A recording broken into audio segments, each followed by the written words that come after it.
Students, welcome to my YouTube channel. आज हम करेंगे हमारी पोम नंबर 6 जिसका नाम है the wild swans at Coole. Ma'am, इस पोम का नाम तो पढ़ लिया, इसका मतलब क्या है? देखो, वाइल्ड का मतलब होता है जो पालतू नहीं होता, जंगली। स्वैन्स मतलब होता है हंस। यहाँ पे बहुत सारे हंस की बात की गई है।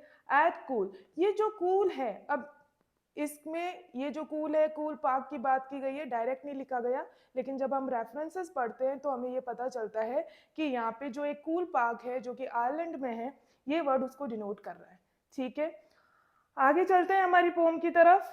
देखो, हमारे जो पोम के पोएट हैं वो हैं W.B. येट्स। W.B. येट्स, जिनका जीवन काल रहा है 1865 से लेके 1939 तक। जीवन काल मतलब इनका ये जन्म दिनांक है 1865 और मृत्यु दिनांक है 1939। तो ये उनका जीवन काल रहा है, लाइफ स्पैन रहा है। वेरी, इतना पता चल गया, पोम का नाम पता चल गया। पोम से हमें पता चल रहा है कि यहाँ पे जो पोएट है, हमारे जो कवि हैं, वो वाइल्ड स्वैन्स के बारे में बात करेंगे जो कि उन्होंने कहाँ देखा? एट कोल। ठीक है, अब देखो यहाँ पे इंट्रोडक्शन गिवन होता है पोइट के बारे में। इससे क्या फायदा होता है? इससे ये फायदा होता है कि हम बड़े अच्छे से जो पोइट है उससे अपने आप को जोड़ पाते हैं। मतलब जो हमारे पोइट हैं W.B. येट्स, उनका जीवन काल में उन्होंने क्या क्या कार्य किए और वो किस प्रकार के कवि थे, वो हमें यहाँ से पता चलेगा इनके इस परिचय से। चलो, तो लाइन टू लाइन इसका जो इंट्रोडक्शन है वो हम रीड करते हैं। ठीक है स्टूडेंट्स, चले। W.B. Yeats was an Irish poet, dramatist and mystic। जो W.B. यीस्ट थे वो आयरिश पोइट थे। आयरिश मतलब होता है जो आयरलैंड से बिलोंग करता है, तो ये आयरलैंड के थे इसलिए आयरिश पोइट थे। ड्रामेटिस्ट भी थे, अच्छे नाटककार भी रहे, और मैस्टिक, मैस्टिक मतलब ये रहस्यवादी कवि रहे हैं। He was one of the driving forces behind the Irish literary revival। मतलब ये जो मोमेंट चला था कौन सा? आयरिश लिटरेरी, मतलब आयरलैंड में जो लिटरेचर है उससे रिगार्डिंग जो मूवमेंट चला था, उनके रिवाइवल। रिवाइवल मतलब होता है वापस जीवित करना, मतलब उनके वापस रिवाइवल के अंदर इन्होंने बड़ी महत्वपूर्ण भूमिका निभाई। एंड वॉज को फाउंडर ऑफ द एबे थिएटर।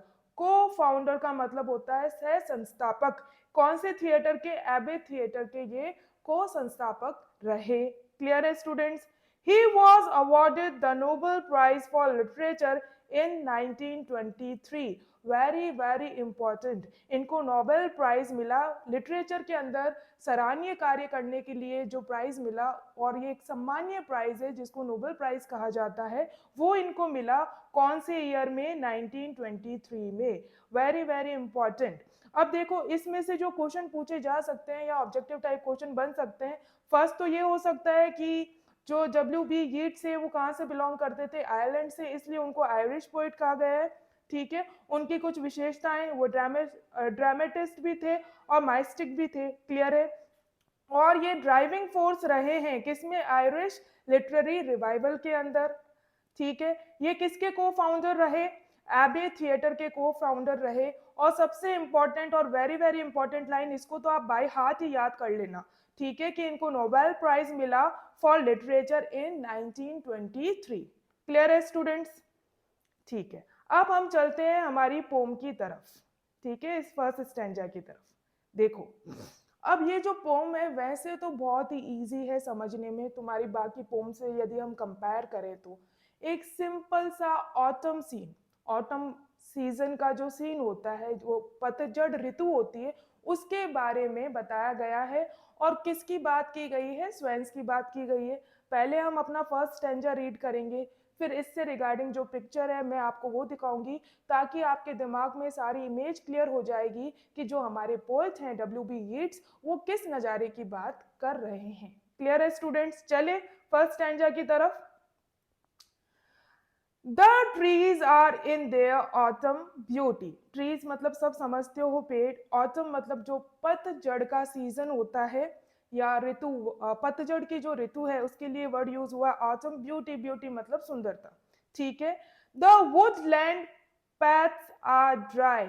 वुडलैंड का मतलब, वुड का मतलब जंगल में जितने भी पेड़ हैं, है ना, जितने भी ट्रीज हैं, पाथ और जो रास्ते हैं वहां के, ठीक है, आर ड्राई, देखो ऑटम में जो मेनली रास्ते होते हैं वो ड्राई होते हैं, सूखे होते हैं। आई समझ में, क्योंकि ऋतु कौन सी चल रही है, पतझड़ की।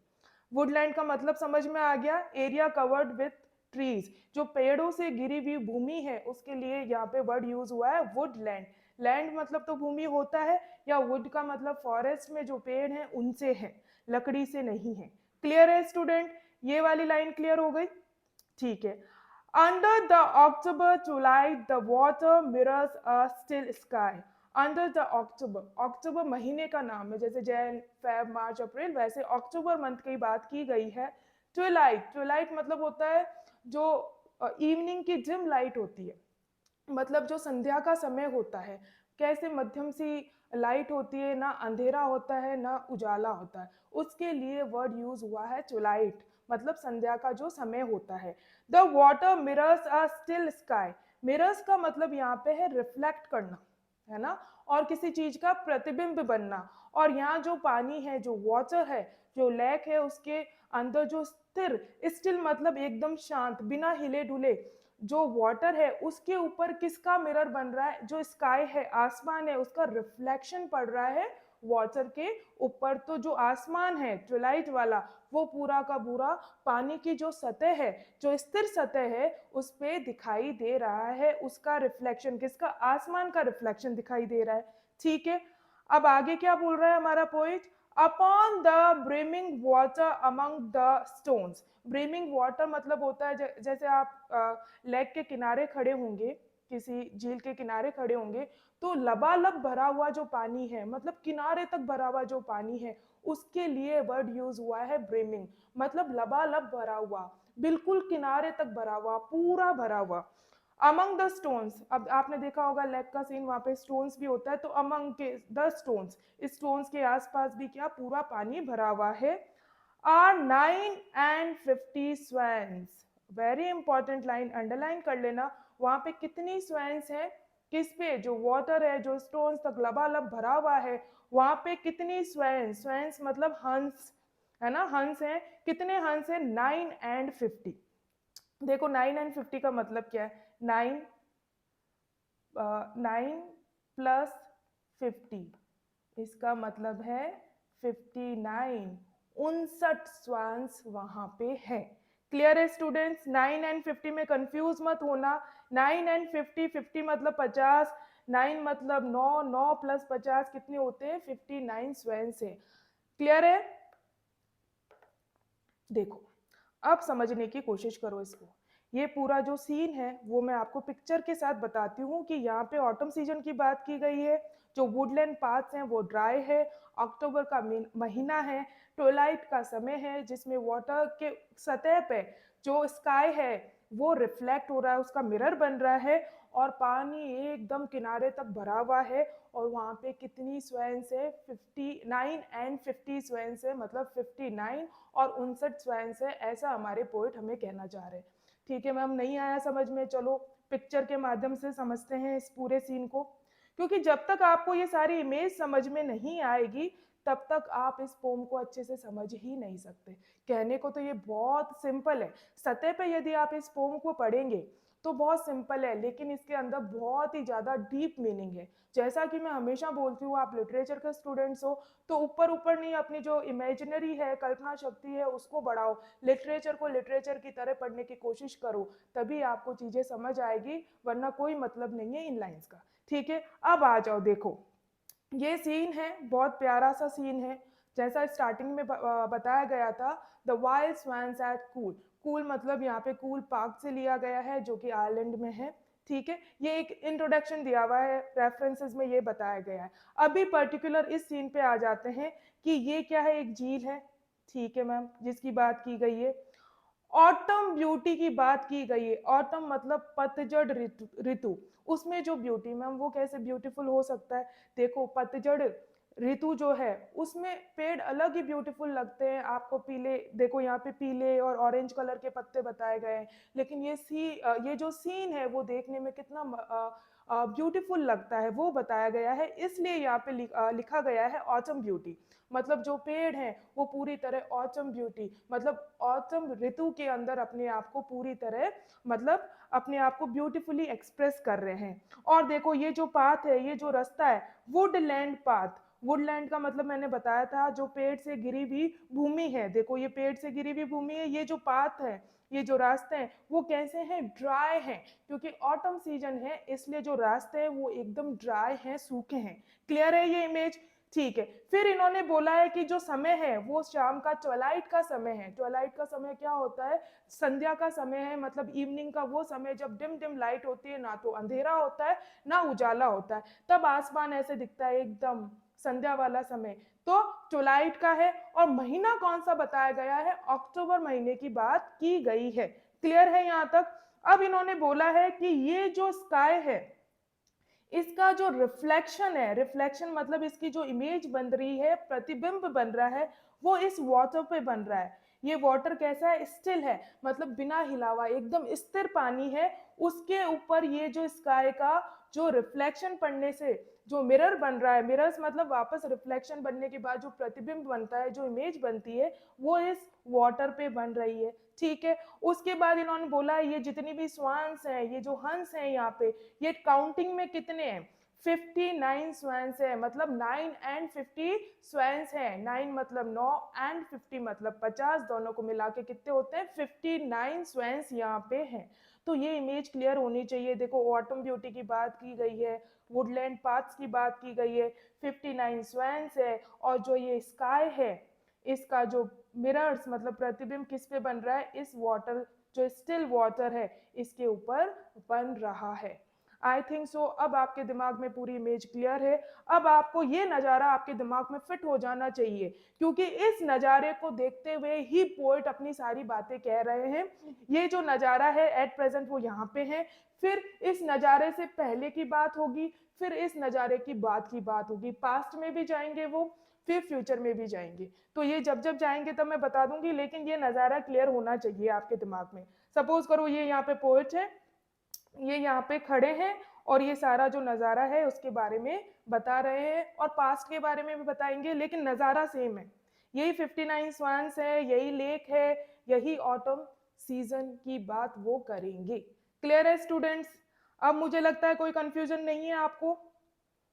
चलो, अब ये फर्स्ट स्टैंजा कर लिया, एक बार हम इसकी राइमिंग स्कीम देख लेते हैं।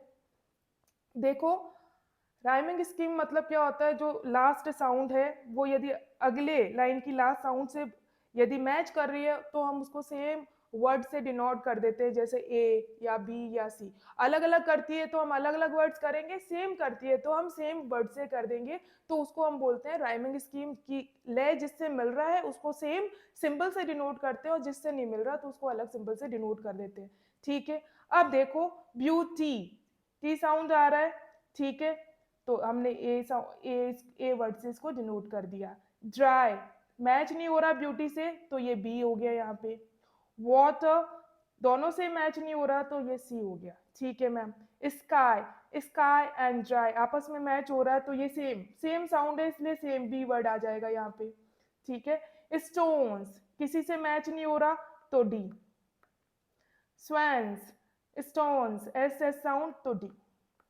ठीक है। तो जो राइमिंग स्कीम है इस पूरी पोम की, सारे स्टैंजा सेम मैच होंगे, A B C B D D. Clear है? यहाँ पे ई क्यों लिखा है मुझे नहीं समझ आया, ये डी डी ही होगा।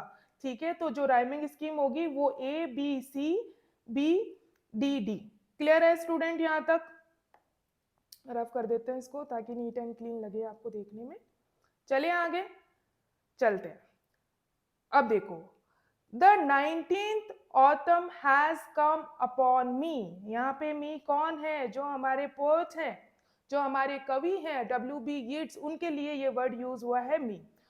Since I first made my count, count मतलब यहाँ काउंटिंग से है, मतलब गिनती से। अब देखो हमारे पोएट क्या बोल रहे हैं कि मुझे 19th ऑटम, 19th मतलब 19, 19वां, 19th मतलब 19वां autumn has come upon me. 19वां ऑटम आ गया है। ऑटम आ गया है मतलब बस ये पतझड़ की ऋतु आ गई है। कौन से नंबर की? 19वीं। कहने का मतलब ये है साल में हर ऋतु एक बार आती है, तो 19वीं ऋतु आ गई, मतलब 19 साल हो गए। किस बात को? Since I first made my count, जब मैंने पहली बार इन स्वान्स को गिना था, इन हंसों की गिनती की थी, जो कि नंबर में कितने थे? 59। जब मैंने पहली बार गिनती की, तब से लेके अब तक ये 19वां ऑटम है, मतलब 19वीं पतझड़ ऋतु ऋतु है। 19 जैसे 1 2 3 4 1 2 3 4 ऐसे करके 19वीं पतझड़ ऋतु आ गई है। इसका मतलब जो उन्होंने फर्स्ट काउंट किया था वो 19 साल पहले किया था, 19 ईयर्स बैक किया था। ठीक है, अब ये तब की बात कर रहे हैं कि जब उन्होंने अपना फर्स्ट काउंट किया, उसके बाद क्या होता है? जब किया, उस मतलब पास्ट टेंस में चले गए हैं, ये पास्ट में चले गए हैं, अभी की बात नहीं कर रहे। ये बोल रहे हैं कि उस वक्त से लेके अब तक 19वां ऑटम आ गया है। उस वक्त क्या था, अब इसकी बात करते हैं। आई सॉ, मैंने देखा था उस वक्त। क्या? जब मैंने फर्स्ट काउंट किया तब मैंने देखा था। Before I had well finished, मैंने उनकी ऐसे काउंटिंग कर रहा था मैं, जैसे 1 2 3। इससे पहले मैं 59 अपनी काउंटिंग कंप्लीट करता पूरी तरीके से। वेल फिनिश्ड मतलब पूरी तरीके से कंप्लीट करता। ऑल सडनली माउंट, तब ये सब, यहाँ पे जो ऑल वर्ड यूज हुआ है, ये यूज हुआ है उन स्वान्स के लिए, है ना। ऑल सडनली, सडनली मतलब अचानक, अचानक मतलब एकदम से। माउंट, माउंट मतलब ऊपर की तरफ उठना या ऊपर की तरफ उड़ना। तो ऑल सडनली माउंट, वो एकदम से ऊपर की तरफ उठे या ऊपर की तरफ उड़े। कौन? जो स्वान्स हैं। जब उन्होंने, बिल्कुल जो पोइट बोल रहे हैं कि मैं अपनी काउंटिंग अच्छे से पूरी करता, उससे पहले ही अचानक ये जितने भी स्वान्स थे ये ऊपर की तरफ उड़े। ठीक है। एंड स्कैटर्ड, और फैल गए। स्कैटर मतलब फैल जाना, अलग अलग डायरेक्शन में फैल जाना। विलिंग इन, विलिंग मतलब होता है गोल गोल घूमना, उसको हम बोलते हैं willing. In great broken rings, और ये जैसे ऊपर की तरफ उड़े, ठीक है, फिर ये गोल गोल जैसे घूमने का जो होता है ना, कि गोल गोल घूमे। In great broken rings, rings, rings मतलब आप समझते हो, अंगूठी से लिया जाता है। रिंग कैसी होती है? राउंड होती है, गोल होती है। लेकिन यहाँ पे ये बोला जा रहा है ब्रोकन, मतलब बीच बीच में जो ये घेरा है वो टूट रहा था। तो ये जितने भी स्वान्स है ये ऊपर की तरफ उठे या उड़े और स्कैटर्ड फैल गए और व्हीलिंग करते हुए, गोल गोल घूमते हुए, किसमें? ग्रेट ब्रोकन रिंग्स के अंदर। Upon their clamorous wings, upon their, clamorous मतलब होता है शोरगुल करते हुए, विंग्स मतलब पंख, या पंखों से हैं। जितने भी स्वान से अपने पंखों से शोर करते हुए, कैसा? एक ब्रोकन रिंग के अंदर अपने आप को ऐसे गोल गोल घूम रहे हैं, मतलब रहे थे जब उन्होंने फर्स्ट टाइम काउंट किया।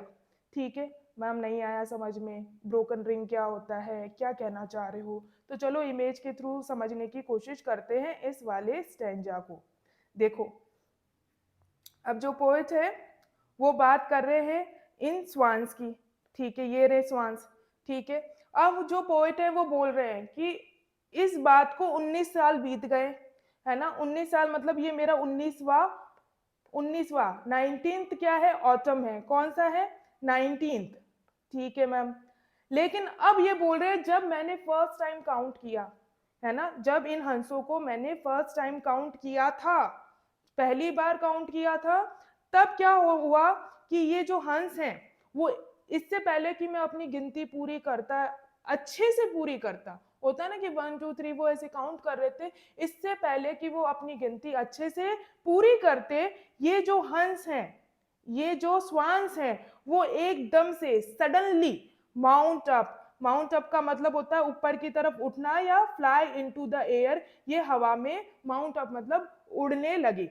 ठीक है, सडनली, अचानक। और फिर ये गोल गोल, व्हीलिंग मतलब होता है गोल गोल सर्किल में व्हीलिंग करने लगे। ठीक है, और कैसे? ब्रोकन रिंग्स के अंदर बनाने लगे। देखो ये ब्रोकन रिंग्स ऐसे गोल गोल घूमते हैं, ये एक पैटर्न बना लेते हैं जो स्वान्स होते हैं या बर्ड्स होते हैं, गोला। लेकिन वो गोला कैसा था? बीच बीच में टूटा हुआ। देखो ये इतना बनाएंगे, ऐसे गोला बना रहे हैं, फिर वापस से नया पैटर्न। तो इसलिए इस वाले पैटर्न के लिए ग्रेट ब्रोकन रिंग्स जो वर्ड है वो यूज हुआ है, कि रिंग्स में तो है, गोले में तो है, लेकिन बीच बीच में से ये टूटा हुआ है गोला, मतलब कंप्लीट राउंड नहीं है। और ये जो क्लैम्बरस विंग है, मतलब जो नॉइजी साउंड, जैसे ये पंख अपने फड़फड़ा रहे हैं उड़ते वक्त, तो उससे जो साउंड आ रहा है, उससे जो नॉइस आ रही है एकदम लाउड तेज, जो आवाज आ रही है, जो शोरगुल आ रहा है, उसके लिए ये वर्ड यूज हुआ है क्लैमरस विंग्स, मतलब तो पंख होते हैं। क्लियर है ये सीन आपके दिमाग में कि जैसे जो हंस है वो कैसे माउंट अप हुए और फिर कैसे गोल गोल रिंग्स में ये अपने आप को फ्लाई करके ये पैटर्न्स बनाने लगे, अचानक उड़ गए जब जो पोइट है इनको काउंट कर रहा था। कब? जब इन्होंने फर्स्ट काउंट किया। क्लियर है स्टूडेंट? चलें आगे। ये स्टैंजा क्लियर है आपके दिमाग में? ठीक है, अब देखो वापस। I have looked upon those brilliant creatures. Brilliant का मतलब होता है ब्राइट भी, और यहाँ पे है तेजस्वी। ठीक है, बहुत ही ब्राइट। और ये जो तेजस्वी क्रीचर्स मतलब प्राणी, जो ये जीव हैं, प्राणी हैं, कौन है? स्वान्स हैं। तो ये ब्रिलियंट क्रीचर्स जो वर्ड है ये किसके लिए यूज हुआ है? स्वान्स के लिए यूज हुआ है, हंसों के लिए यूज हुआ है। And now my heart is sure. My किसके लिए यूज हुआ है? माई यूज हुआ है जो हमारा पोएट है, वो अब अपनी बात बता रहा है कि अब मेरा जो हार्ट है, जो हृदय है, इज सोर। सौर मतलब होता है अत्यंत पीड़ा में, दुखद, मतलब बहुत ही ज्यादा पेनफुल, और डीपली सैड। जो आप पोएट है उनका जो हृदय है अभी एट प्रेजेंट वो कैसा है? बहुत ही ज्यादा पीड़ा में है और वो दुख में है। क्यों है ऐसा वो हम आगे देखेंगे। All change since I hearing at twilight. क्योंकि अब जो हमारे पोएट बोल रहे हैं कि सब कुछ चेंज हो गया है मेरे लिए। कब से लेके कब तक? सीन्स आए, जब मैंने पहली बार ये जो स्वान्स हैं इनको सुना एट ट्विलाइट, मतलब ट्विलाइट मतलब इवनिंग का जो डिम लाइट वाला समय है, जब मैंने पहली बार सुना। पहली बार कब सुना उन्होंने? 19 साल पहले उन्होंने जब फर्स्ट काउंट किया था। अब उसके बाद 19वां ऑटम आ गया है। ठीक है, तो ये बोलते हैं जब मैंने इनको पहली बार सुना तब से लेके अब तक बहुत कुछ चेंज हो चुका है। ऑल चेंज, एवरीथिंग, हर एक चीज चेंज हो चुकी है। और मेरा जो हर्ट है वो कैसा है? मेरा जो हृदय है वो बड़ा पीड़ा में है, दुख में। देखो यहाँ पे पोइट अपने दुख की बात कर रहे हैं, है ना। उनके लिए सब कुछ चेंज हो गया है। अब हो सकता है कि उनकी लाइफ में जो भी एक्सपीरियंस रहे, जो अनुभव रहे, उनकी वजह से जो दुख आए और जो सफरिंग्स है वो उनकी बात कर रहे हो। ठीक है, देखो, the first time on this शोर। फर्स्ट टाइम जब पहली बार, शोर मतलब किनारा, किनारा किसका? जो भी झील है उसका, जो लेक है उसका किनारे की बात हो रहे हैं कि जब मैंने फर्स्ट टाइम यहाँ पे इस किनारे पे खड़े होके और इन साउंड्स को काउंट किया था और इनके जो विंग्स की क्लैमरस साउंड सुना था, उससे लेके अब तक सारी चीजें चेंज हो गई। किसके लिए? कवि के लिए। और वो अब अत्यंत पीड़ा में है और उनका जो हृदय है अत्यंत पीड़ा और दुख में है। क्लियर है students? The bell beat of their wings above my head. Bell beat मतलब होता है घंटी की तरह आवाज करना, है ना। यहाँ पे क्या मतलब है? जो स्वान्स हैं उनके पंखों से जो आवाज आ रही है, जो शोर हो रहा है, उससे ऐसा लग रहा है कि कोई आपके सर पे खड़ा होकर घंटी बजा रहा हो। मतलब ये जो साउंड है बेल बीट वाली, इसकी ये जो साउंड है वो कहाँ से प्रोड्यूस हो रही है? जो स्वान्स हैं, स्वान्स रोज अप हो रहे हैं या उड़ रहे हैं, तो उनके जो पंखों से, पंखों की फड़फड़ाने की जो आवाज है, उसके लिए ये वर्ड यूज हुआ है, bell beat of their wings. Their कौन है यहाँ पे? स्वान्स है। अबाउ माई हेड, अबाउ मतलब ऊपर की तरफ, हेड मतलब सर, सर के ऊपर की तरफ। ट्रॉड विथ अ लाइटर थ्रेड। ट्रॉड मतलब कदम आगे बढ़ाना या चलना, ठीक है, कदम रखना। ट्रॉड, ट्रॉड मतलब रौंदना, विथ अ लाइटर थ्रेड कहने का मतलब है लाइटर। पहले जब 19 साल पहले की बात कर रहे हैं, कवि बोलते हैं, तब मैं बड़े हल्के कदमों से, लाइटर मतलब बहुत ही लाइट, बिना चिंता के जब आप चलते हैं तो उन कदमों से चहलकदमी कर सकता था, है ना। ये अपनी बात कर रहे हैं कि उस वक्त 19 साल पहले मेरा जो हृदय था वो पीड़ा में नहीं था। मैं आराम से निष्फिक्र होके अपने हल्के हल्के कदमों के साथ इस लेक पे आता और जो ब्यूटी है सॉन्ग्स की या जो नेचर की ब्यूटी है उनको देखता और इंजॉय करता। इसकी वजह से मुझे आनंद मिलता। लेकिन अब वो अब की बात कर रहे हैं, उन सारी बातों को कितने 19 ऑटम बीत चुके हैं, 19 ऑटम बीत चुके हैं, मतलब लगभग 19 साल हो चुके हैं। अब जो पोइट हैं उनके हृदय में बहुत ही पीड़ा है, दुख है, क्योंकि अब सारी चीजें तब से लेके अब तक, तब से कब से, जब उन्होंने फर्स्ट टाइम इन स्वान्स को काउंट किया था, इनकी गिनती की थी, तब से लेके अब तक उनकी लाइफ में सब कुछ, एवरीथिंग चेंज हो चुका है, सब कुछ चेंज हो चुका है, और अब वो बहुत ज्यादा पीड़ा में हैं। ठीक है, अब वो वैसे नहीं रहे जैसे वो पहले थे। कहने का मतलब है यहाँ पे जो पोएट्स हैं वो अपनी कंडीशन बता रहे हैं, कैसे टाइम के साथ सारी चीजें उनके लिए चेंज हो गई, सारी चीजें। कहने का मतलब है देखो, टाइम हर चीज को डिस्ट्रॉय कर देता है, चाहे वो आपका ब्यूटी हो, या आपका यूथ हो, या आपकी एनर्जी हो। तो जो मनुष्य है वो एजिंग का शिकार होता है, मतलब उसकी उम्र भी बढ़ती है, उसके जीवन में जितने दुख होते हैं, पीड़ा होते हैं, तो उनकी एनर्जी लास्ट में आते आते, जैसे वो ओल्ड होते हैं तो उनकी एनर्जी भी डाउन हो जाती है। वो सारे जितने भी इस संसार में दुख हैं उनको झेल चुके होते हैं। तो इसी चीज की बात कर रहा है पोइट कि मेरे जो जीवन है उसमें सब कुछ चेंज हो गया। कब से? जब मैंने फर्स्ट बार सॉन्ग्स को काउंट किया था, तब से लेके अब तक सब कुछ चेंज हो गया। और ये जो चेंज है ये पॉजिटिव नहीं हुआ। यदि पॉजिटिव होता तो वो दुखी नहीं होते, उनके हृदय में दुख नहीं होता। लेकिन अभी वो कैसे है, बहुत ही ज्यादा डिप्रेशन मोड में है और दुखी की अवस्था में है। क्लियर है स्टूडेंट्स?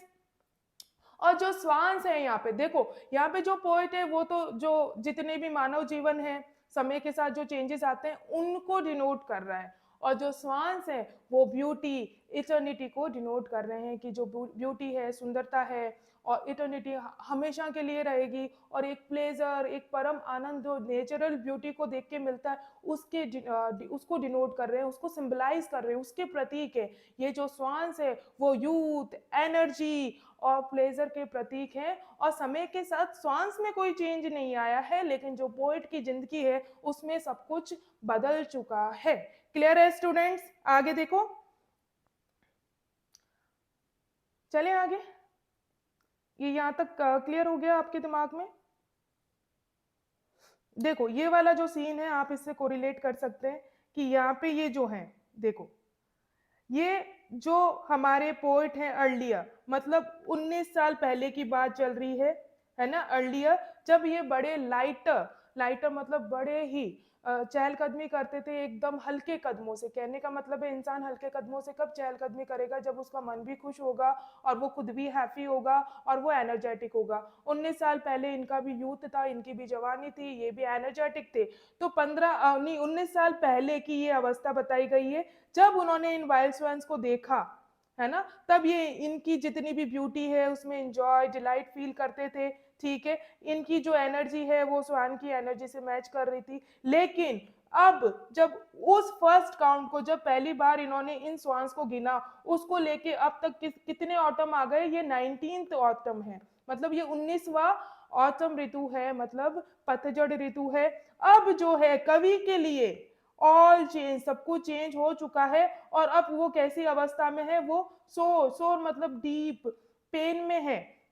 ठीक है, उनका जो हृदय, जो हार्ट है वो बहुत ही ज्यादा दुखी है। ये अभी प्रेजेंट जो इनकी अवस्था है उसको शो कर रहे हैं, किसकी? जो हमारे कवि हैं। आई बात समझ में? यहाँ पे दो इमेजेस नहीं है, यहाँ पे दो मैंने वो बताए हैं। ऐसा नहीं कि दो दो कवि समझ लो तुम। यहाँ पे 19 साल पहले की बात हो रही है, और अभी जो 19 साल बाद की जो उनकी अवस्था है कि वो बहुत ही ज्यादा पीड़ा में है, शोर में है। क्यों? क्योंकि उनके सब कुछ चेंज हो चुका है उनकी जीवन में।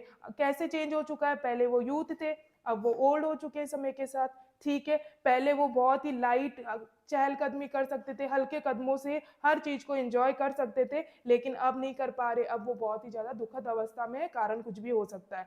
ठीक है, एजिंग है, या फिर ऐसी सांसारिक चीजें हैं जिनमें उनको धोखा मिला हो, या लव की तरफ से धोखा मिला हो, उनकी लाइफ में ऐसी चीजें हुई हो जिसकी वजह से वो दुख में है। जो कि एक मानव जीवन का पूरा ये जो पाथ होता है, रास्ता ही ऐसा ही होता है कि इंसान पैदा होता है, फिर दुख तकलीफें झेलता है, साथ ही साथ समय के साथ सारी चीजें चेंज होती है। उनकी पहले जवानी आती है, फिर बुढ़ापा भी आता है, एनर्जी लेवल जो पहले बहुत हाई होता है समय के साथ साथ वो भी ढलता जाता है। आई बात समझ में? क्लियर है यहाँ तक? चलें आगे, चलते हैं। अब देखो, अब ये किसकी बात कर रहे हैं? अनवियर्ड स्टिल लवर बाय लवर। अनवियर्ड, अनवियर्ड मतलब बिना थके, जो कि वियर्ड मतलब होता है थकना, अनवियर्ड मतलब बिना थके, स्टिल अभी भी, लवर बाय लवर। मैम ये किसकी बात हो रही है? ये स्वान्स की बात हो रही है कि जो स्वान्स हैं वो अब भी कैसे, 19 साल पहले भी ऐसे ही थे और अब भी बिना थके, मतलब उसी एनर्जी के साथ, एनर्जेटिक अवस्था में है, ऊर्जावान है। जबकि पोइट का हालत कैसी है? वो अब ऊर्जावान नहीं रहा। अब वो जो भी दुनियादारी के जितने भी सफरिंग्स हैं, पेन्स हैं, उनकी वजह से टूट चुका है। टाइम के साथ जो जो चीज़ें उनके साथ घटित हुई है उसकी वजह से उनमें वो एनर्जी नहीं रही। दूसरी बात, जैसे होता है समय के साथ इंसान, जैसे यूथ है उसके युवा अवस्था से के बाद उसमें जो एजिंग के साइंस दिखाई देते, एजिंग मतलब जो उम्र बढ़ती है उसके साथ साथ जो मानव का जो शरीर है वो भी डिके होता है और मानव की एनर्जी है वो भी डाउन होती है, नेचुरल प्रोसेस है। लेकिन जो स्वान्स है उनके ऊपर इसका कोई असर नहीं है, ऐसा हमारा पोइट बता रहा है यहाँ पे कि जो स्वान्स हैं वो अभी भी 19 साल पहले जब उन्होंने फर्स्ट काउंट किया तब से लेके अब तक, अब की बात कर रहे हैं कि अभी भी वो अनवियर्ड है, बिल्कुल थके हुए नहीं है, ऊर्जावान है, स्टिल मतलब अभी भी, लवर बाय लवर मतलब अपने जो मेट है, अपने जो साथी के साथ है, मतलब समय के साथ उनके साथी ने भी उनका साथ नहीं छोड़ा, वो अभी भी अपने खुद के साथी के साथ हैं, लवर बाय लवर। दे कौन है यहाँ पे? जो स्वान्स है। Paddle in the cold, paddle मतलब होता है पैरों से तैरना। आपने देखा होगा स्वान्स की जो पंजे होते हैं वो पानी में कैसे ऐसे पैडल करते हैं, तैरते हैं पानी की सतह पे, उसके लिए यूज हुआ है ये जो पैडलिंग वर्ड है। पैडल इन द कोल्ड, यहाँ कोल्ड का मतलब दो हो सकते हैं, एक तो कोल्ड मतलब ठंडक, यहाँ पे जो पानी का एनवायरनमेंट है, जो लाइट है, इवनिंग का टाइम है, उसकी वजह से जो एनवायरनमेंट है वो कोल्ड है। और एक लिटरेचर में जो कोल्ड वर्ड यूज होता है वो किसके लिए यूज होता है? Coldness in the emotions, coldness in the everything, मतलब हर चीज में ठंडक के लिए यूज होता है। ठंडक का मतलब यहाँ पे नहीं है कि ठंड लगना, ठंडक का मतलब है कि जैसे आपके इमोशन लेवल है वो बहुत डाउन हो गए हैं, आपकी जिंदगी में बहुत दुख है, आपके जीवन में कोई ऊर्जा नहीं रही, आप में बिल्कुल एनर्जी नहीं रही, आपका जीवन लगभग समाप्त होने वाला है, उसके लिए ये कोल्ड वर्ड भी यूज होता है। लेकिन यहाँ पे लिखा हुआ है दे पैडल इन द कोल्ड, तो जो स्वान्स है वो तो कोल्ड में पैडल कर रहे हैं, मतलब एनवायरमेंट की बात हुई है कि कैसा है, ठंडक भरा है। लेकिन यदि हम कवि के लाइफ से इस वर्ड को कोरिलेट करें कि कवि अपने लाइफ का कौन सा हिस्सा बताना चाह रहा है, तो दुख और डिप्रेशन वाला जो हिस्सा है वो यहाँ बताना चाह रहा है। आगे देखो क्या लिखा हुआ है। कंपेनियनेबल स्ट्रीम्स और क्लाइम द एयर। कंपेनिएबल मतलब होता है साथ साथ, अच्छा फ्रेंडली, कंपनी के अंदर जैसे लवर्स होते हैं। स्ट्रीम्स, स्ट्रीम्स और क्लाइम द एयर, स्ट्रीम्स मतलब जो पानी की लहरें हैं उन पे तैर रहे हैं, कौन? स्वान्स अपने लवर्स के साथ, लवर बाय लवर। और climb the air, climb the air मतलब क्लाइम, क्लाइम मतलब ऊपर की तरफ उठना या उड़ना। आपने देखा होगा स्वान्स ज्यादा हाइट पे जाके नहीं उड़ते, इसलिए उठना वर्ड भी यूज हो रहा है इसके अंदर और उड़ना भी है। इन द एयर, एयर के अंदर भी वो जोड़ों में अपने मेट्स के साथ आराम से फ्रेंडली नेचर के साथ को ना स्ट्रीम्स पे भी पैडल कर रहे हैं और हवा में भी उड़ रहे हैं। किसकी बात हो रही है? स्वान्स की बात हो रही है, जो हंस हैं उनकी बात हो रही है। They are hearts have not grown old, their किसके लिए यूज हुआ है? स्वान्स के लिए यूज हुआ है कि जो स्वान्स है उनका जो हृदय है, उनके जो हर्ट्स है, जो हैव नॉट ग्रोन ओल्ड, वो समय के साथ ओल्ड नहीं हुए हैं। कहने का मतलब है समय के साथ उनमें जो एजिंग के साइन है वो दिखाई नहीं दे रहे, लेकिन जो हमारा कवि है उसमें समय के साथ बहुत सारे चेंज आए हैं और जो उनका हृदय है वो भी ओल्ड हो चुका है, पुराना हो चुका है। ठीक है। पैशन और कॉन्क्वेस्ट, पैशन मतलब डीप फीलिंग, गहरी जो भावनाएं हैं, और कॉन्क्वेस्ट मतलब विजय, विजय मतलब victory. Wander where they will, wander मतलब इधर उधर घूमना, इधर उधर, वंडर मतलब बिना डायरेक्शन के इधर उधर घूमना, वेयर दे विल जहां चाहे, दे मतलब यहाँ पे कौन है? स्वान्स हैं। अटेम्प्ट अपॉन दैम स्टिल, साथ रहना, साथ नहीं छोड़ना, अटेम्प्ट, अटेंड अपॉन का मतलब है, दैम स्टिल मतलब अभी तक।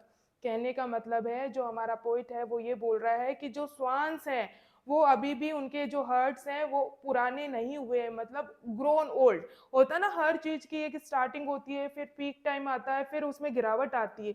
ये तो मनुष्य का पाठ बताया। यहाँ पे जो पोएट है वो पहले यूथ थे, फिर ओल्ड एज में आ गए, अब वो एनर्जी लेवल नहीं रहा। लेकिन जो स्वान्स है वो ओल्ड नहीं हुए, वो अभी भी अपने साथी के साथ लव बाय लव अपने मेट्स के साथ घूम रहे हैं आराम से। जो स्टीम्स है उन पे पैडलिंग कर रहे हैं और हवा में उड़ रहे हैं, और उनके अंदर बहुत ही गहरी फीलिंग है, पैशन है, कॉन्क्वेस्ट है, एक विजय प्राप्त करने की इच्छा है, और वो घूम रहे हैं अपने हिसाब से। मतलब जहां वो चाहते हैं वहां वो घूम सकते हैं। अब भी स्टिल, मतलब इस टाइम तक, जब अभी कभी 19वां ऑटम देख रहे हैं इस टाइम तक, कहने का मतलब ये है कि जो स्वान्स है उनके ऊपर कोई भी बंधन नहीं है। और वो एजिंग, जो समय के साथ जो एजिंग होती है उसका भी वो ग्रास नहीं बने हैं। कहने का मतलब समय के साथ उनमें कोई चेंज नहीं आया है। किसके अंदर चेंज आया है? केवल जो पोइट है उनके साथ। मैम ऐसा कैसे हो सकता है? यहाँ पे जो स्वान्स हैं वो नेचुरल ब्यूटी का प्रतीक है। तो जो नेचुरल ब्यूटी होती है उसमें कभी कोई चेंज नहीं आता समय के साथ। समय किसके साथ चेंज आता है? जो इंसान है उसमें। क्योंकि इंसान कैसा है? मॉर्टल है। मॉर्टल मतलब एक समय के साथ इंसान का जन्म होता है, फिर वो युवा अवस्था में आता है, फिर वो ओल्ड एज में आता है, और इस तरीके से उसका अंत हो जाता है एंड में। ठीक है, मृत्यु को प्राप्त हो जाता है। लेकिन जो नेचुरल ब्यूटी है वो इमॉर्टल है, अमर है, उसका कभी भी अंत नहीं होता। तो जो स्वांस है वो इमॉर्टल ब्यूटी का प्रतीक है, जबकि जो मनुष्य है वो मॉर्टल है, समय के साथ नष्ट हो जाता है। तो यहाँ पे जो मनुष्य है वो मतलब मॉर्टिलिटी को शो कर रहा है यहाँ पे, कि समय के साथ जो चेंजेस आते हैं उसको शो कर रहा है। और यहाँ पे जो हमारे पोएट है वो एक मनुष्य का ही एग्जाम्पल है। ठीक है, उदाहरण है यहाँ पे। ठीक है, क्लियर है? चलिए आगे। बट नाउ, अब आ गए प्रेजेंट टाइम पे। देखो पास्ट की बात हो गई, अब वापस आ गए प्रेजेंट की बात। But now they drift on the still water. They कौन है यहाँ पे? स्वान्स हैं, हंस हैं। ड्रिफ्ट, ड्रिफ्ट मतलब जैसे होता है ना पानी के बहाव के साथ ही बहते जाना, कोई एफर्ट्स नहीं लगाना। आपने देखा होगा कई बार ऐसा लगता है कि स्वान्स बैठे हैं केवल और पानी के साथ बहते जा रहे हैं। ठीक है, on the still water. Still मतलब एकदम स्थिर, बिना हिले जुले, जिसमें बड़ी बड़ी वेव्स ना बन रही हो। वाटर, वाटर मतलब यहाँ पे पानी है। ठीक है, मिस्टीरियस ब्यूटीफुल। मिस्टीरियस मतलब रहस्यमय, अननोन, जिनके बारे में कुछ पता ना हो। ब्यूटीफुल मतलब बड़े सुंदर। अब ये दोनों वर्ड्स किसके लिए यूज हुए हैं? यहाँ पे जो स्वान्स हैं, जो हंस हैं, उनके लिए यूज हुए हैं। मैम ऐसा क्यों बोल रहे हैं? देखो मिस्टीरियस ऐसे हैं क्योंकि समय के साथ उनमें कोई चेंज नहीं आ रहा। 19 साल बीत गए, लेकिन जो स्वान्स हैं उनकी ब्यूटी के अंदर और समय के साथ उनके पैशन के अंदर कोई चेंज नहीं है। आज भी वो स्टिल स्ट्रीम्स पे और वाटर पे अपने जो पार्टनर्स हैं, love by love, lovers by lovers, मतलब अपने मेट्स के साथ उसी एनर्जी के साथ वो यहाँ पे हैं, मतलब तैर रहे हैं या उड़ रहे हैं। तो इसलिए उनको मिस्टीरियस बोला गया है। आई बात समझ में? अननोन की इसका रहस्यमय है कि ऐसा क्यों है पोइट के हिसाब से, इसलिए उनके लिए मिस्टीरियस वर्ड यूज हुआ है। और ब्यूटीफुल इसलिए यूज हुआ है क्योंकि वो दिखने में बहुत ही ज्यादा सुंदर है। जो भी व्यक्ति इस नज़ारे को देखता है तो वो परम आनंद की अवस्था में पहुंच जाता है, क्योंकि वो जो भी मनुष्य या व्यक्ति उसको देख रहा है उनकी आंखों को आनंद प्रदान करते हैं। कौन? ये स्वांस। ये नज़ारा जो है ऑटम सीजन में, जो ये स्वांस का मूवमेंट है और उनमें जो एक पैशन है ना, उसको देख के मनुष्य को बड़ा आनंद प्राप्त होता है। और देखने में भी वो बड़े ब्यूटीफुल होते हैं, सफेद कलर के होते हैं, बहुत ही सुंदर होते हैं। इसलिए मिस्टीरियस और ब्यूटीफुल वर्ड यहाँ पे जो स्वान्स है उनके लिए यूज किया गया है। ठीक है, चले आगे।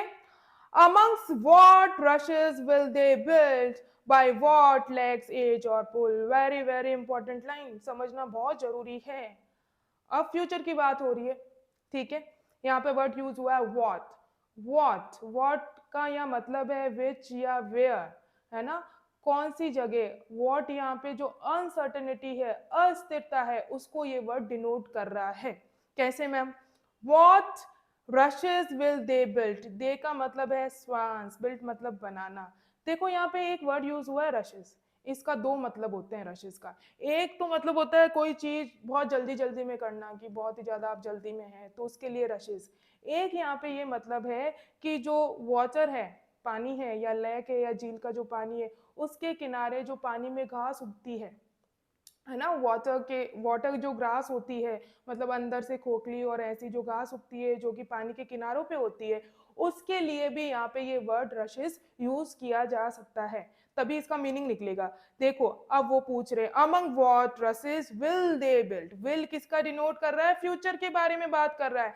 तो अब जो हमारे कवि हैं WB Yeats, वो प्रेजेंट में, अब वो बोल रहे हैं कि among what rushes will they build, कि कौन से पानी के घास में जाके दे मतलब जो स्वान्स हैं वो बिल्ड करेंगे, क्या बिल्ड करेंगे, मतलब अपने लिए जो नेस्ट है, घोंसला है या अपना आसरा बनाएंगे, है ना। अनसर्टेनिटी, फ्यूचर की बात कर रही है कि जरूरी थोड़ा ना हमेशा यहीं बने रहे, पता नहीं वो कहाँ जाके next time at among what rushes, अमंग मतलब बीच में, among what rushes will they build, कि वो अपना घोंसला बनाएंगे या अपना आश्रय बनाएंगे। दे कौन है यहाँ पे, स्वैंस।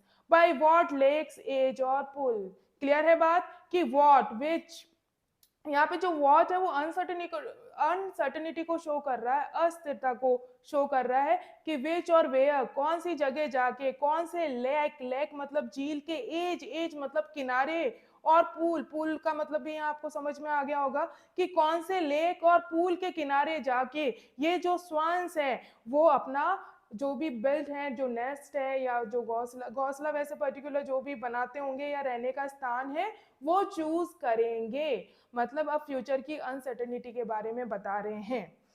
यहाँ पे देखो जो पोएट है उनके दिमाग में है अनसर्टेनिटी, स्वान्स के दिमाग में नहीं है। ये जो फ्यूचर को लेके जो अनसर्टेनिटी है, जो एक डर है, फियर है कि आगे चल के क्या होगा, ये गुण किसका है, ये मानव का है, स्वान्स का नहीं है। तो यहाँ पे आप ये मत समझना कि ये स्वान्स के बारे में बोला जा रहा है, लेकिन ये जो नेचर है, ये जो बिहेवियर है वो ह्यूमन बींग में पाया जाता है। और यहाँ पे जो वक्ता है वो कौन है, हमारे कवि हैं WB यीट्स है। तो ये विचार उनके हैं, ये जो डर है वो उनके दिल में है, उनके हृदय में है, ठीक है। इसलिए वो बोल रहे हैं कि फ्यूचर का क्या पता कि ये जो स्वान्स है वो कहाँ जाके अपना जो भी बिल्ड करेंगे, अपना आश्रय या नेस्ट जो घोंसला है वो बिल्ड करेंगे, पता नहीं कौन से लेक के एज पे या कौन से पूल के किनारे ये लोग, ये जो स्वान्स है, ये जो क्रिएचर्स है, ये जो ब्रिलियंट क्रिएचर्स है वो जाएंगे, है ना। फ्यूचर की बात की गई है। अब देखो लास्ट की 2 lines very very important. Delight men's eyes when I wake some day to find they have flown away. अब ये बोल रहे हैं जो ये स्वान्स है, डिलाइट मतलब आनंद प्रदान करना, प्लेजर प्रदान करते हैं, मेन्स आई मनुष्य की आंखों को, when I awake some day जब मैं उठूंगा, अवेक मतलब उठना है, यहाँ पे नींद से उठना नहीं, अवेक मतलब है जागृत अवस्था में आऊंगा, सम डे किसी दिन, to find they have flown away तो मुझे पता चलेगा, दे जो ये स्वान्स है हैव फ्लोन अवे उड़ चुके हैं। ऐसा भी कोई दिन आएगा जब मैं उठूंगा, जागृत अवस्था में आऊंगा, तब मुझे पता चलेगा ये जितने भी स्वान्स हैं ये फ्लोन अवे उड़ चुके हैं, ठीक है। यहाँ पे देखो वर्ड टू वर्ड समझे तो हम ये बोलना चाह रहे हैं कि जो पोइट है वो ये कहना चाहता है कि एक एक दिन जब वो उठेगा तो ये सारे जो स्वान्स हैं यहाँ से उड़ चुके होंगे, है ना। और डिलाइट मेंस आए, और उड़ के कहीं और जाके, मतलब कहीं और जगह जाके उड़ के कहीं और जा रहेंगे, और वहां पे जो लोग होंगे उनकी आंखों को डिलाइट आनंद प्रदान करेंगे, लेकिन मुझे नहीं, क्योंकि यहाँ से तो वो जा चुके हैं। यहाँ पे हमें बार बार ये बताया गया है कि जो स्वान्स हैं वो फ्री हैं, वो किसी बंधन में बंधे हुए नहीं है, तो वो अपनी मर्जी का कार्य कर सकते हैं, वो उड़ के यहाँ से जा भी सकते हैं, ठीक है। अब आप बोलोगे मैम जब 19 साल से नहीं गए तो अब क्यों जाएंगे, ठीक है। 19 साल से उसी ऑटम सीजन में उसी जगह आ रहे हैं, तो अब ऐसा क्यों बोल रहा है कवि कि वो जब मैं एक दिन आंखें खोलूंगा उठूंगा तो वो जा चुके होंगे और किसी जो और मनुष्य हैं उनकी आंखों को डिलाइट देंगे। कहने का मतलब है श्वास का, यहाँ पे श्वास जा चुके होंगे, गए तो नहीं है, ठीक है। ये जो डर है, ये जो भय है, ये कवि के हृदय के अंदर है। वो ऐसा सोचता है कि टाइम सब कुछ चेंज कर देता है, टाइम के साथ हर चीज चेंज हो चुकी है, पहले कवि यूथ में था तो डिलाइट मतलब बहुत ही लाइट कदमों से चल सकता था, उसके ऊपर इतना बर्डन नहीं था। लेकिन 19 साल बाद जो ये ऑटम है, इसमें जो कवि हैं, जो पोइट हैं, उनका हृदय बिल्कुल चेंज हो चुका है और वो दुख में है, पीड़ा की अवस्था में। या अवेक का मतलब ये है कि जब ये सांसारिक मोह माया से उठेंगे, इन सारे झंझटों से अपने आप को अवेक करेंगे और जागृत अवस्था में आएंगे, तब तक हो सकता है कि उनका जीवन ही खत्म हो जाए। ये भी हो सकता है, और हो सकता है कि सारी चीजें ऐसे चेंज हो जाए कि ये जो नजारा है ये भी चेंज हो जाए उनके लिए, कि स्वांस तो रहेंगे, ये ब्यूटी तो कहीं ना कहीं रहेगी और मनुष्य को जो मेंस आए हैं उनको डिलाइट प्रदान करती रहेगी। लेकिन इस ब्यूटी का हिस्सा कौन नहीं रहेंगे? जो हमारे पोएट है WB Yeats, वो नहीं रहेंगे। तो ये जो कवि है उनके मन में जो फियर है और एक जो नेचुरल प्रोसेस है, ग्रोथ होती है, ओल्ड होता है और हर चीज परमानेंट नहीं होती, उसको यहाँ पे शो किया गया है हमारे पोइट के द्वारा। क्लियर है स्टूडेंट्स? अब देखो, हर स्टैंजा में जो इंपॉर्टेंट क्वेश्चंस बन सकते हैं, जिन चीजों को आपको दिमाग में रखना है वो एक बार डिस्कस कर लेते हैं। देखो, ये फर्स्ट स्टैंजा में पहला क्वेश्चन ये बन सकता है कि कौन से सीजन की बात की गई है, तो ऑटम सीजन की बात की गई है, ठीक है। और दूसरा क्वेश्चन ये बन सकता है कि वुडलैंड जो पाथ है वो कैसे हैं, तो वो ड्राई है, एकदम सूखे हुए हैं। तीसरा क्वेश्चन ये बन सकता है कि कौन से महीने का जिक्र किया गया है, तो अक्टूबर मंथ का यहाँ जिक्र किया गया है। और दिन का कौन सा समय, तो ट्वेलाइट। ट्वेलाइट का मतलब होता है जो डिम लाइट ऑफ इवनिंग होती है, ना अंधेरा ना उजाला, वो जो संध्या का समय होता है वहां की बात की गई है, ठीक है, ट्वेलाइट की बात की गई है। अब ये क्वेश्चन भी बन सकता है कि वाटर पे किसका मिरर बन रहा है, किसका प्रतिबिंब बन रहा है, तो जो स्टिल स्काई है उसका प्रतिबिंब किस पे बन रहा है? वाटर पे। क्लियर है स्टूडेंट्स? और वेरी वेरी इंपॉर्टेंट कि कितने स्वांस थे? 9 and 50 स्वांस थे, मतलब 59 स्वांस। दोनों चीजें लिखी भी आ सकती है, 9 and 50 स्वांस भी लिखा हुआ आ सकता है ऑब्जेक्टिव टाइप क्वेश्चन में, और डायरेक्ट 59 स्वांस भी लिखा हुआ आ सकता है, तो दोनों आंसर ही करेक्ट होंगे। क्लियर है स्टूडेंट? और एक जो राइमिंग स्कीम है वो पूछी जा सकती है कि इस वाली पोम की, लगभग सारे स्टैंजा एक ही राइमिंग स्कीम फॉलो कर रहे हैं आगे। इस वाले पोम की राइमिंग स्कीम क्या है? तो देखो, ब्यूटी अपन ने किया था ए, ड्राई बी, वाटर सी, स्काई से मैच हो रहा है तो ये बी हो जाएगा, स्टोन स्वैंस ये डी, ये डी। तो जो राइमिंग स्कीम है वो क्या है इस पोम की? A B C B D D. अब देखो, नेक्स्ट जो स्टैंजा है उसकी भी राइमिंग स्कीम देखते हैं। देखो, मी नहीं मैच हो रहा तो ए, काउंट बी, फिनिश्ड सी।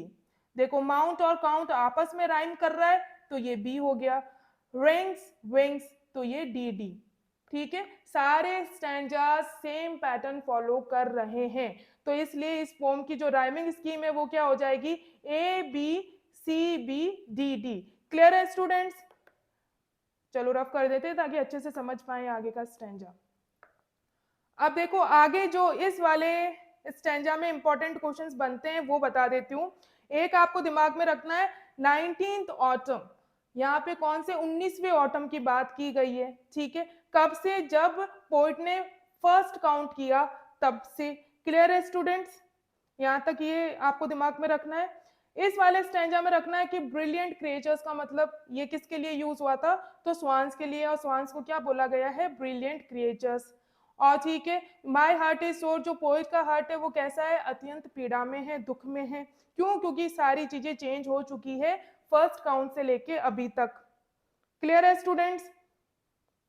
यहाँ पे आ जाओ, अनवियर्ड, बिना थके और ऊर्जावान, ये जो वर्ड है वो किसके लिए यूज हुआ है? स्वांस के लिए यूज हुआ है, ठीक है, क्लियर है? ओके। और यहाँ पे ये बन सकता है कि मिस्टीरियस और ब्यूटीफुल किसको बोला गया है? जो स्वांस है उनको बोला गया है। और जो डिलाइट मेंस आए, हमेशा किसको डिलाइट प्रदान करेंगे और कौन करेंगे? तो स्वांस करेंगे। यहाँ पे हमारी ये जो पोम है ये पूरी खत्म होती है। बड़े अच्छे से हमने पूरा एक्सप्लेन किया है, सारा आपको सीन मैंने बताया है, ऑटम ब्यूटी का पूरा सीन जो है कि ऑटम को ब्यूटीफुल क्यों कहा गया है, जो ट्रीज है वो ऑटम ऋतु में कैसे समाये हुए हैं, जो पात है वो कैसे ड्राई है, पूरा जो लेक है उसका सीन बताया गया है, उसमें जो स्वांस है वो कैसे वहाँ पे वो तैर रही है या हवा में उड़ रही है, वो पूरा सीन बताया है। और जो पोएट है वो कैसे किनारे पे खड़े होके 19 साल पहले उन्होंने अपना फर्स्ट काउंट किया था, और 19 साल बाद का जो ऑटम है उन दोनों टाइम में जो पोएट है उनमें चेंज आया है, लेकिन स्वांस में नहीं आया। ये हमारे पोएट हमें कहना चाहते हैं कि जो मनुष्य है उनके जीवन में टाइम के साथ बहुत सारे चेंजेस आते हैं, लेकिन जो नेचुरल ब्यूटी है वो यथावत रहती है। क्लियर है स्टूडेंट्स? देखो लैंग्वेज स्टडी वाला एक नोट है वो हम एक बार देख लेते हैं। Notice the rhyming scheme in the poem. Rhyme scheme मैंने अपन ने नोटिस की है कि A B C B D D, ये राइम स्कीम है। Do you notice a consistent pattern? Yes, ये सेम ही कंसिस्टेंट पैटर्न सारे स्टैंजास में फॉलो हो रहा है। कौन सा? A B C B and D D. Clear है students? we use a new letters for every new sound at the end of the lines। very important कि हम एक नया लेटर उसको डिनोट करने के लिए, जैसे ए बी सी, ये क्या है? लेटर्स ही तो है। कौन सी? New sound at the end of the lines. जो लाइंस की एंड है उसमें कोई नई साउंड आती है तो हम नया लेटर डिनोट करते हैं। यदि सेम साउंड आ रही है तो हम सेम लेटर से डिनोट करते हैं। जैसे हमारी पोम की जो राइमिंग स्कीम है वो क्या है? A B C B D D. तो देखो पहले 3 लाइन के जो लेटर्स है लास्ट के, उसमें अलग न्यू साउंड आ रही थी, इसलिए हमने ए बी सी दिया। लेकिन उसके बाद जो चौथी लाइन है वो दूसरी लाइन से राइम कर रही है, इसलिए हमने इसको बी साउंड दिया, मतलब बी लेटर से डिनोट किया। और लास्ट की 2 लाइन्स है वो आपस में राइम कर रही है, मतलब जो लास्ट की जो साउंड्स आ रही है लास्ट की 2 लाइन्स की वो सेम सेम आ रही है, इसलिए हमने इसको डी डी लिखा है। क्लियर है स्टूडेंट्स? वेरी इंपॉर्टेंट, आप इसको ध्यान रखना, एग्जाम में क्वेश्चन बन सकता है, आपको राइमिंग स्कीम पूछी जा सकती है। The rhyming scheme for the first stanza is given alongside the lines, ऊपर दी गई थी। Do it for the rest of the pome. बचे हुए सारे स्टैंजास की सेम ही है, आप करके भी देखना, आपको आ जाएगा। क्लियर है? यहां तक हमारी पोम हो गई। अब देखो क्लास 12 इंग्लिश लिटरेचर, यहाँ पे आगे हम एनसीईआरटी सॉल्यूशंस भी डिस्कस करेंगे। और poem number 6 the wild swans at Coole, और जो हमारे पोएट हैं वो W.B. येट्स हैं। ठीक है मैम। देखो यहाँ पे मैंने hard words and Hindi translation, कठिन शब्द एवं हिंदी अनुवाद, ये क्या है? देखो स्टूडेंट्स, जितने भी मेरे स्टूडेंट्स हैं, स्पेशली जो हिंदी मीडियम के स्टूडेंट्स हैं जिनको इंग्लिश को समझने में थोड़ी कठिनाई होती है, उनके लिए मैंने ये पूरी ग्लोसरी तैयार की है। इसमें क्या क्या मिलेगा आपको? पहले जो वर्ड हमारा पोम का है वो इंग्लिश में लिखा हुआ होगा, फिर उसका इंग्लिश अनुवाद मैंने हिंदी में लिखा है, ताकि कोई भी बच्चा जो 0 लेवल से भी पढ़ना चाहता है या स्टार्टिंग करना चाहता है तो उसको भी समस्या ना आए। ठीक है, फिर उसका मीनिंग क्या है, यहाँ पे मतलब क्या है, वो इंग्लिश में लिखा है। क्यों इंग्लिश में लिखा है? क्योंकि आप इंग्लिश लिटरेचर के स्टूडेंट्स हैं, आंसर तो आपको इंग्लिश में ही लिखना पड़ेगा, तो आपकी जो वोकैबुलरी है वो अच्छी होनी चाहिए। उसके बाद उसका हिंदी में क्या अर्थ है वो भी मैंने लिखा है, ताकि आपको कहीं पे भी कोई समस्या ना आए और आपके लिए सहूलियत रहे, आपको सारा का सारा मटेरियल एक ही जगह मिल जाए, आपको अलग अलग जाके ढूंढने की आवश्यकता ना पड़े। ठीक है स्टूडेंट्स, तो चलो लाइन टू लाइन डिस्कस करते हैं हम अपने हार्ड वर्ड्स। चले। ऑटम, ऑटम का मतलब है season when leaves fall from the tree, ऐसा मौसम जब जो ट्रीज हैं उनके पत्ते गिरते हैं, उसी को हम क्या बोलते हैं? ऑटम और पतझड़ ऋतु। क्लियर है स्टूडेंट्स? चले आगे।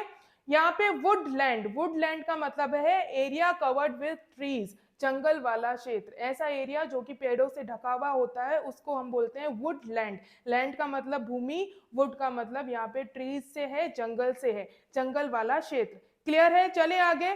ट्वेलाइट, ट्वेलाइट मतलब होता है डिम लाइट ऑफ इवनिंग, शाम का धुंधलका, जो संध्या का समय होता है जब एकदम मध्यम मध्यम सा उजाला होता है, ना तो अंधेरा होता है ना ब्राइट लाइट होती है, उसको हम बोलते हैं, उस समय को हम बोलते हैं ट्वेलाइट। सॉरी। आगे है मिरर्स, मिरर्स का यह मतलब है शोज रिफ्लेक्शन, मतलब प्रतिबिंब दिखाना। मिरर्स का मतलब जो रिफ्लेक्शन दिखता है, प्रतिबिंब दिखता है, जैसे हमारे कविता के अंदर लिया गया है कि जो आसमान है उसका जो रिफ्लेक्शन है, जो कहाँ पे गिर रहा था? वाटर के, स्टिल वाटर के ऊपर। ठीक है। 9 and 50, देखो बच्चे इसमें बहुत कंफ्यूज होते हैं 9 and 50 में, बोलते मैम 9 थे फिर 50 थे, आप 59 क्यों बोल रहे हो? या 9 and 50 का मतलब है 59, 59 मतलब 59, और नंबर में कितना? देखो 59।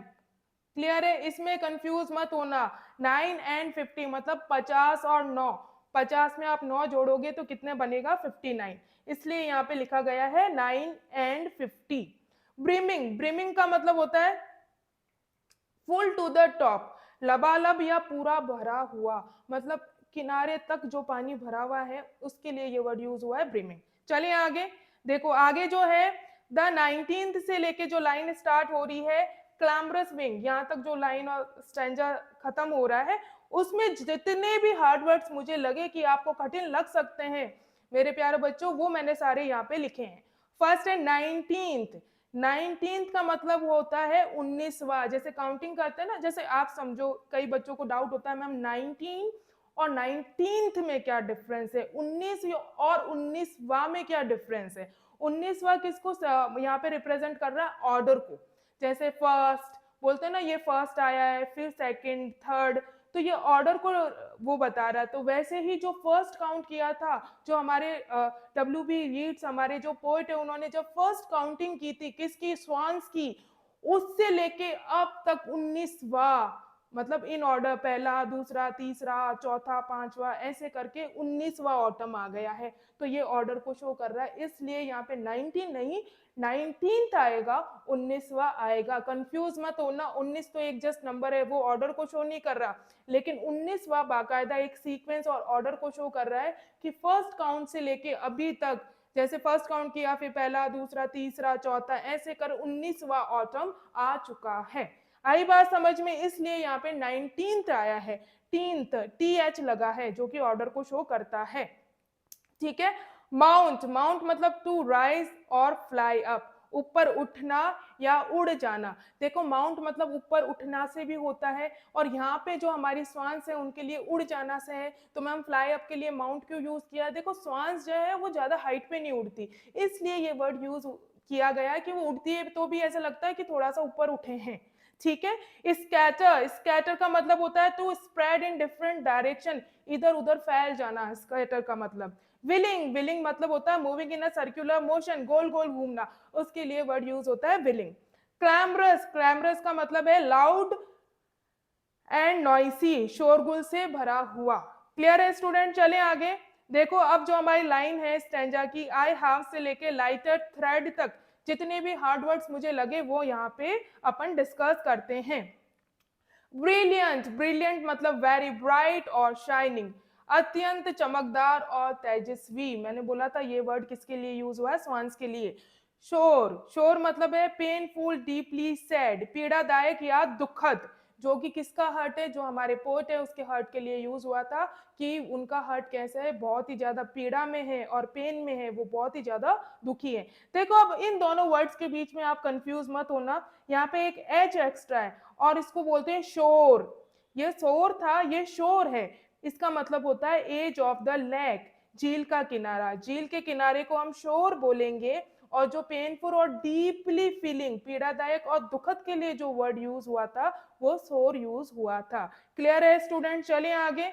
बेल बीट, बेल बीट मतलब साउंड्स लाइक अ बेल, एक तो जो घंटी की तरह आवाज करते हैं, घंटी की ध्वनि के लिए ये बेल बीट वर्ड यूज होता है, लेकिन हमारी कविता के अंदर किस चीज को डिनोट कर रहा है, fluttering of wings of swans, हंसों के पंख फड़फड़ाने से उत्पन्न ध्वनि के लिए ये वर्ड यूज हुआ है बेल बीट, कि मानो कि हंसों के जो पंख है वो ऐसे फड़फड़ा रहे हैं कि जो हेड है, about the head of the poet, कि जैसे कोई घंटी बजा रहा हो या घंटी की कोई ध्वनि उत्पन्न होती है वैसा उनको फील हो रहा है, इसलिए उन्होंने ये वर्ड यूज किया है यहाँ पे बेल बीट। ठीक है, चले आगे। ट्रेड, ट्रेड मतलब होता है वॉक डाउन, स्टेप डाउन, कदम रखा या रौंदना, है ना। लाइटर लिखा हुआ है आगे, इसलिए मैंने बोला था हल्के कदम। अब जो आगे हैं जितने भी हार्ड वर्ड, इन वियर्ड से लेके डैम स्टिल, ठीक है, करे रीड। अनवियर्ड, अनवियर्ड का मतलब होता है नॉट टायर्ड और फुल ऑफ एनर्जी, बिना थके और ऊर्जावान, जो कि कौन है, हमारे स्वान्स हैं, उनके लिए यूज हुआ है। पैडल, पैडल का मतलब होता है to move through water using feet, पानी में पैर चलाकर तैरना। कंपेनिएबल मतलब है प्लीजेंट टू विथ, साथ रहने में सुखद। ठीक है। पैशन मतलब स्ट्रॉन्ग फीलिंग, गहरी भावना। कॉन्क्वेस्ट मतलब होता है विक्ट्री, विक्ट्री मतलब जीत या विजय। वंडर, वंडर मतलब होता है to move without fix direction, इधर उधर घूमना या भटकना बिना डायरेक्शन के। अब देखो जितने भी हार्ड वर्ड्स हैं बट नाउ से लेके फ्लोन अवे तक वो यहाँ पे मेंशन किए हैं मैंने। चले, ड्रिफ्ट, ड्रिफ्ट मतलब होता है to move slowly without control, धीरे धीरे बहना। ठीक है। स्टिल, स्टिल मतलब होता है क्वाइट, क्वाइट मतलब स्थिर। मिस्टीरियस, फुल ऑफ मिस्ट्री और अननोन, रहस्यमय, किसके लिए यूज हुआ था? जो हमारी स्वान्स है उनके लिए ये वर्ड यूज हुआ था, मिस्टीरियस। आगे है रसेस, रसेस का मतलब है tall water plants near lake, झील के किनारे जो लंबे लंबे वाटर प्लांट्स होते हैं उनके लिए ये वर्ड हमारी कविता में यूज हुआ है। रशेस का एक मतलब ये भी होता है कोई चीज जल्दबाजी में करना, ठीक है, लेकिन मुझे ये वाला जो इसका एक्सप्लेनेशन है या मीनिंग है वो ज्यादा अप्रोप्रिएट लगा लाइन के अकॉर्डिंग, जो पोम्स की लाइन है, इसलिए मैंने ये वर्ड यहाँ पे ऐसे मेंशन किया है। चले आगे। एज, एज मतलब बॉर्डर या किनारा। डिलाइट मतलब ग्रेट ग्रेट प्लेजर और जॉय, अत्यंत आनंद के लिए जो वर्ड है वो यूज हुआ है डिलाइट। और एक आप और वर्ड ले सकते हैं इसका, परम आनंद, ठीक है, डिलाइट का मतलब। अवेक, अवेक का मतलब है नॉट स्लिप, यहाँ पे अलर्ट है। अवेक मतलब ऐसा नहीं है कि अस्लिप कोई सोता हुआ उठा है, इसका मतलब ये नहीं है यहाँ पे अलर्ट, जगा हुआ और सचेत, है ना। अवेक का मतलब यहाँ पे एक तो जगा हुआ और एक सचेत, ठीक है। फ्लॉन, हैव फ्लॉन, उड़ चुके, कौन स्वांस। क्लियर है स्टूडेंट्स? अब मुझे नहीं लगता आपको कोई इसमें समस्या आएगी कविता में, और इसके जितने भी हार्ड वर्ड्स हैं वो हमने बड़े अच्छे से एक्सप्लेन कर लिए। अब हम चलते हैं इसके क्वेश्चन आंसर्स की तरफ। मैम इतना पढ़ाने की कहाँ जरूरत है, जब पोम पढ़ा दी, हार्ड वर्ड्स पढ़ा दिए, अब क्वेश्चन आंसर्स भी डिस्कस करेंगे। बिल्कुल, क्यों? क्योंकि देखो क्वेश्चन आंसर्स से हमें ये पता चलता है कि जो क्वेश्चन पूछे गए हमसे ये पता चलता है कि क्या हमें वो क्वेश्चन समझ आ रहा है या नहीं। कहने का मतलब है यदि आपको पोम अच्छे से समझ आ गई है तो आपको क्वेश्चंस भी अच्छे से समझ आएंगे, क्वेश्चंस अच्छे से समझ आएंगे तो आप उसका उत्तर दे पाएंगे। इससे ये क्लियर हो जाता है कि जो पोम है उसकी जो थीम है वो हमारे दिमाग में स्पष्ट है या नहीं, ठीक है।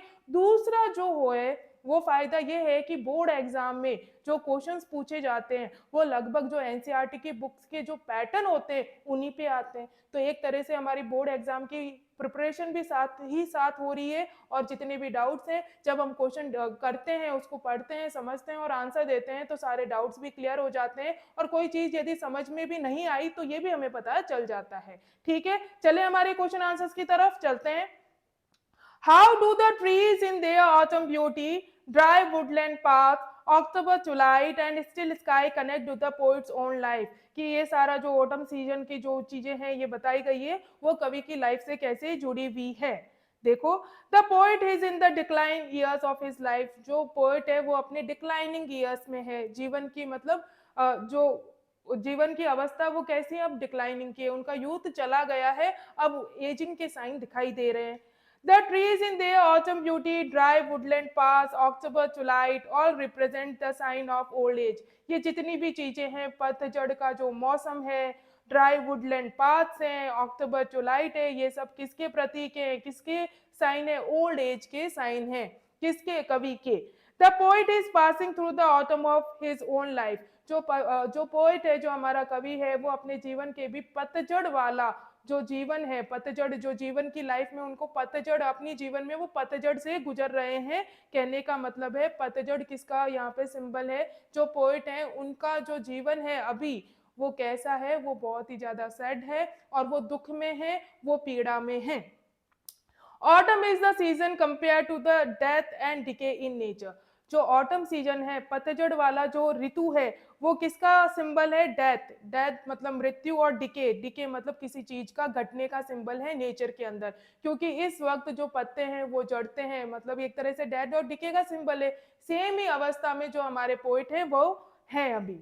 The twilight is a short duration of time that is accompanied by long darkness of night. अब देखो जो ट्विलाइट है, जो इवनिंग का समय है, उसके जस्ट बाद अंधेरा छा जाता है। तो समझ गए ना आप? तो जो जीवन है पोइट का वो भी वो अपने अंतिम समय की तरफ है। The poet has adapted the stillness of sky, जो पोइट है वो स्टिलनेस ऑफ स्काई को अडेप्ट कर चुके हैं, एकदम शांत है। Because his energy and strength are no more in his body, अब वो इतने ऊर्जावान नहीं है, उनकी एनर्जी और जो उनकी स्ट्रेंथ है वो कम हो चुकी है। Thus these phrases are well connected to his own life, इस तरीके से ये जितने भी फ्रेजेस हैं वो उनकी लाइफ से भी बड़े अच्छे से कनेक्ट हो पा रहे हैं। क्लियर है स्टूडेंट? चलते हैं हमारे क्वेश्चन नंबर सेकंड की तरफ। What do the light tread and the sore hurt refers to? ये जो दो वर्ड्स आए अपने पोम के अंदर, the light trade and the sore heart। इसका मतलब क्या है? ठीक है, चलते हैं आंसर की तरफ। The light thread is symbolic of times when poets walked freely 19 autumns ago। He thinks about the days when he was not so burdened and walked freely like swans। Light red का मतलब यहाँ पे है जब poet 19 autumns पहले की बात, जब वो युवा था और फुल ऑफ एनर्जी था, तब की बात की गई है, जब उसके उसके ऊपर कोई ज़्यादा बर्डन्स नहीं थे, जिम्मेदारियां नहीं थी और उस पर ज़्यादा मजबूरियां नहीं थी और वो आराम से चल सकता था फ्रीली। ठीक है, लाइक स्वान्स। और यहाँ पे फ्रीडम का प्रतीक कौन है हमारी पोम के अंदर? जो स्वान्स है वो है।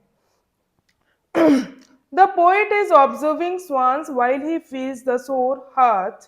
Poet believes swans are the most perfect creatures that make his heart sore।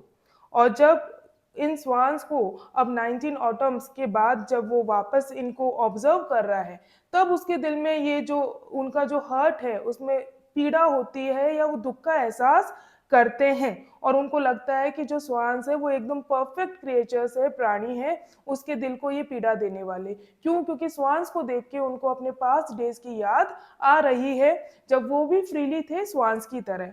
अब जो स्वान्स हैं उनके बारे में बताया गया है, the swans enjoy every moment. यहाँ पे हर एक क्षण को जो स्वान्स है वो एंजॉय कर रहे हैं, उसका आनंद ले रहे हैं। Because they have their own company, क्योंकि उनके पास अपनी कंपनी है, उनके खुद के जो साथी है वो उनके साथ है। While the sore heart refers to the poet's own heart troubled by sorrow loneliness. और जो ये सोर हर्ट वर्ड यूज हुआ है ये पोइट के लिए उसकी लोनलीनेस, उसका एकाकीपन दिखा रहा है, उसका सोरो, उसकी दर्द और पीड़ा दिखा रहा है जो कि उसके जीवन में है। So he feels his life to be sad and gloomy. इसलिए जो पोइट है उनकी लाइफ कैसे, वो अपनी लाइफ में कैसा फील कर रहे हैं? सैड मतलब उदास, है ना, दुख से भरा हुआ जीवन है, और ग्लूमी उदासीन महसूस कर रहे हैं। ठीक है स्टूडेंट्स, आई थिंक सो ये क्वेश्चन नंबर 2 आपके दिमाग में क्लियर होगा। अब चलते हैं हमारे नेक्स्ट क्वेश्चन की तरफ। What is the contrast between the liveliness of the swans and the human life? अब देखो क्या विरोधाभास है, एक तो जो स्वान्स की लाइवलीनेस है और ह्यूमन लाइफ के अंदर। चले आंसर की तरफ। The swans represent eternal youth and liveliness. Swan किसका सिंबल है? इटर्नल, हमेशा हमेशा के जो यूथ और लाइवलीनेस का सिंबल है। The swans are full of energy, joy, beauty and freedom. जो स्वान्स है वो किससे फुल? उनमें एनर्जी है, जॉय है, ब्यूटी है और वो फ्रीडम है, आजादी है, वो किसी बंधन में बंधे हुए नहीं है। इवन आफ्टर 19 ईयर्स, 19 साल बाद भी the swans appear unchange. Swans को देख के ऐसा लग रहा है कि उनमें कोई भी चेंज नहीं है। On the other hand human life is full of change, sorrow and ageing. The poet feels tired and heartbroken। His heart has grown sore with the passage of time। Thus human life is temporary and subject to decay। इस तरीके से जो स्वान की life है वो eternal है, हमेशा हमेशा के लिए है, लेकिन जो ह्यूमन लाइफ है वो कैसी है? टेम्पररी है और सब्जेक्ट टू डिके, और नष्ट भी हो जाती है। क्लियर है स्टूडेंट? चले आगे क्वेश्चन नंबर 4 की तरफ चलते हैं। What contributes to the beauty and mystery of the swan's life? ऐसी कौन सी चीजें हैं जो उनकी मिस्टीरियस और ब्यूटीफुल और जो ब्यूटी के अंदर कंट्रीब्यूट करती हैं, ऐड करती हैं? चले आगे। The beauty and mystery of the swans life come from their graceful appearance। क्या चीज है? उनका जो graceful appearance है, sudden movements and deep companionship, ये सारी चीजें उनको मिस्टीरियस और ब्यूटी में एड ऑन करती है। The swans live in pairs represents love and harmony. जो स्वान्स हैं वो पेयर्स में रहते हैं, लवर्स बाय लवर जो वर्ड यूज हुआ था, ठीक है, वो उनकी लव और हार्मनी को रिप्रेजेंट करती है। They are unchanging energy. जो स्वान्स है उनकी जो एनर्जी है, जो ऊर्जा है, वो अनचेंजिंग है, वो समय के साथ चेंज नहीं हुई है। And youth ever after many years add mystery to their life. और जो उनका यूथ है, जो उनकी पैशन है, वो भी समय के साथ चेंज नहीं हुआ, जो कि उनके ऐड करते हैं मिस्ट्री टू देयर लाइफ। तो ये एक रहस्यमय बात है जो कि एक मिस्ट्री ऐड करती है उनके जीवन में। क्लियर है स्टूडेंट्स? यहाँ पे हमारी ये पोम फिनिश होती है। सारे हार्ड वर्ड्स हमने अच्छे से डिस्कस कर लिए, क्वेश्चन आंसर्स भी बड़े अच्छे से डिस्कस कर लिए। अब मुझे नहीं लगता आप लोगों को कोई डाउट रहेगा। यदि फिर भी आपको डाउट रहता है तो आप इस वीडियो को एक बार और देख सकते हैं, फिर भी रहता है तो आप कमेंट सेक्शन में मेरे से पूछ सकते हैं। ठीक है स्टूडेंट? अब जो इसकी पीडीएफ है, PDF link in the description दिया हुआ है आपको, वहां पे जाके आप इसकी पीडीएफ को खोल के पढ़ भी सकते हैं और डाउनलोड भी कर सकते हैं। जिस किसी बच्चे ने अभी तक मेरा व्हाट्सएप चैनल और टेलीग्राम चैनल फॉलो नहीं किया है, आज ही जाके फॉलो करें। और यदि आपको मेरा चैनल पसंद आया हो तो लाइक, शेयर एंड सब्सक्राइब जरूर करें। Till then bye bye, thank you, मिलते हैं नेक्स्ट वीडियो में।